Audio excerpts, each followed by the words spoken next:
கோவை பெரியநாயக்கன் பாளையம் வனச்சரகத்திற்குட்பட்ட கோவனூர் பகுதியில் கடந்த 2 நாட்களாக காயங்களுடன் சுற்றித் திரிந்த யானைக்கு சிகிச்சை அளிப்பதற்காக வனத்துறையினர் அதனை தேடி வருகின்றனர். அதுகுறித்து பெரியநாயக்கன் பாளையம் வனச்சரகர் பழனிராஜுவிடம் நமது செய்தியாளர் சுரேஷ் நடத்திய கலந்துரையாடலை இப்போது பார்க்கலாம். கோவை பெரியநாயக்கம்பாளையம் வனச்சரகத்துக்கு உட்பட்ட கோவனூர் வனப்பகுதியில் கடந்த 2 நாட்களாக பெண் காட்டு யானை ஒன்று காயங்களுடன் சுற்றித் திரிவதாக தகவல் வந்தது. இதனையடுத்து வனத்துறையினர் 2வது நாளாக அதனை தேடும் பணியில் ஈடுபட்டு வருகின்றனர். இது குறித்து நம்மிடையே பேசுவதற்காக பெரியநாயக்கம்பாளையம் வனச்சரகர் பழனிராஜா நம்மிடையே இருக்கிறார். சார், இப்போ 2வது நாளாக தேடிட்டு இருக்கிறீங்க. முதல் கட்டமாக தகவல் வந்து என்ன நடவடிக்கை எடுத்திருக்கீங்க?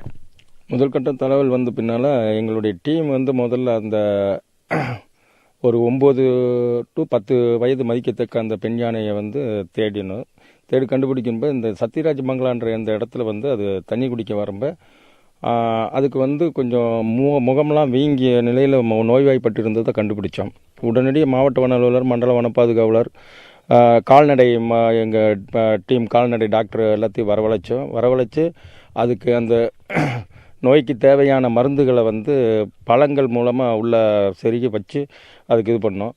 அது இரவு வந்து ஒரு 7-7:30 மணிக்கு வந்து ஒரு 4-5 சீப்பில் உள்ள அந்த பழங்களை வந்து சாப்பிட்ட பின்னால் மறுபடியும் போனது வந்து இப்போ நாங்கள் விடிய தேடி பார்க்கும்போது வந்து அது காட்டுக்குள்ளே போயிடுச்சு. இப்போ மறுபடியும் இப்போ 2வது நாளாக நாங்கள் இன்றைக்கி காலையில் இந்த டீம் ஒன்று அரேஞ்ச் பண்ணியிருக்கோம். இந்த டீம் வந்து அது அந்த போன ஃபுட்பாத்லேயே போய் அது எங்கே இருக்குதோ அங்கே இருக்கிற இடத்துல இருந்து தகவல் வந்தவனால மறுபடியும் கால்நடை டாக்டர் கூட்டிகிட்டு போயிட்டு அதுக்கு உண்டான மருத்துவ வசதிகளை செஞ்சு அதனுடைய நல்ல நிலைக்கு கொண்டு வர வரைக்கும் அதை பின்தொடர்ந்து நாங்கள் போய் வந்து ட்ரீட்மெண்ட் கொடுப்போம்.